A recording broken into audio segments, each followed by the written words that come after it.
नमस्ते दोस्तों, मैं डॉक्टर वीरा शाह, कंसल्टिंग होम्योपैथ। पिछली बार हमने कैल्शियम के बारे में बात की थी, तो इस बार हम विटामिन डी के बारे में बात करेंगे। बिकॉज़ जो हमारा बेचारा कैल्शियम है, वो विटामिन डी के बिना बिल्कुल अधूरा है। हमारी डाइट चाहे कैल्शियम से कितनी भी भरपूर क्यों ना हो, लेकिन अगर हमारी बॉडी में विटामिन डी की कमी है, तो वो जितना भी कैल्शियम हम खाते हैं, वो इंटेस्टाइन्स में से ठीक से एब्ज़ॉर्ब नहीं हो पाता। ठीक से एब्ज़ॉर्ब नहीं हो पाता, तो फिर वो बोन पर डिपॉज़िट भी नहीं हो सकता। इसीलिए इट इज़ वेरी इंपॉर्टेंट कि हमारी बॉडी में proper levels of vitamin D हो। विटामिन डी के और क्या-क्या फंक्शन हैं, तो हमारी बॉडी में वो इंसुलिन के लेवल्स को रेगुलेट करता है, ब्लड प्रेशर को रेगुलेट करता है, वुंड हीलिंग में भी हेल्प करता है, इम्यूनिटी भी बूस्ट करता है। उसके साथ-साथ स्टडी में पाया गया है कि कुछ-कुछ तरह के कैंसर्स जैसे कि प्रोस्टेट, कोलोन या ब्रेस्ट कैंसर को प्रिवेंट करने के लिए भी वो मदद करता है। अब विटामिन डी के सोर्सेज़ क्या-क्या है? तो बेसिकली वो नॉन वेजिटेरियन फूड में पाया जाता है, जैसे कि फिश लिवर ऑयल या फिर एग योक।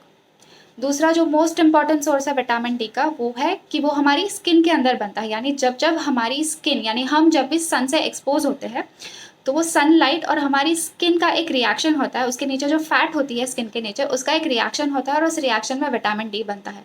तो हमारे जितने भी वेजिटेरियन लोग हैं, उनके लिए विटामिन डी का यही एकमात्र सोर्स है।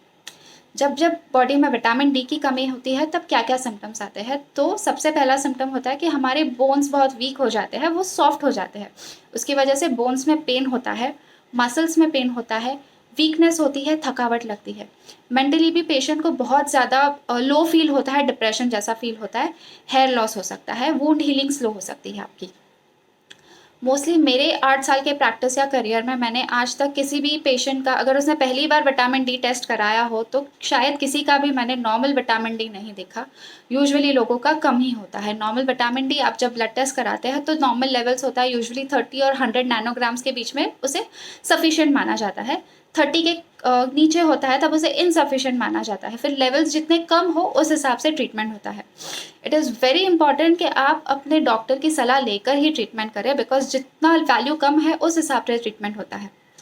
बिकॉज़ विटामिन डी हमारे बॉडी में स्टोर होता है, तो अगर एक्सेस हो जाता है लिवर में, तो फिर उसके टॉक्सिक रिजल्ट्स भी होते हैं। So it is very very very important कि आप प्लीज़ अपने डॉक्टर्स की सलाह लेकर ही अपना विटामिन डी इनटेक करें। सेकेंडली, जब भी आप विटामिन डी का सप्लीमेंट्स ले रहे हैं, इट इज़ वेरी इंपॉर्टेंट कि आप कैल्शियम के सप्लीमेंट्स भी साथ में लें। कैल्शियम सप्लीमेंट्स आप जो भी लेते हैं, उसमें यूजुअली विटामिन डी थोड़ी बहुत मात्रा में होता ही है, लेकिन उसके साथ-साथ याद रखें कि उसमें मैग्नीशियम भी होना चाहिए, बिकॉज़ अगेन विटामिन डी को एक्टिवली काम करने के लिए मैग्नीशियम की ज़रूरत पड़ती है। सो इट्स इम्पोर्टेंट कि उसमें मैग्नीशियम भी हो। कैल्शियम सप्लीमेंट्स को भी अपने डॉक्टर की सलाह के हिसाब से ही लें, बिकॉज़ उससे भी एक तरह कुछ वक़्त लेके ब्रेक देना पड़ता है, बिकॉज़ अगर वो भी एक्सेस हो जाता है बॉडी में, तो उसके भी साइड इफ़ेक्ट्स होते हैं। अगेन विटामिन डी, कैल्शियम दोनों जब किसी पेशेंट में किडनी के प्रॉब्लम्स होती है, तो उन्हें अलग तरह का कैल्शियम और विटामिन डी दिया जाता है। So again it is very important कि आप दोनों सप्लीमेंट्स अपने डॉक्टर की सलाह लेकर ही लें। Thank you so much.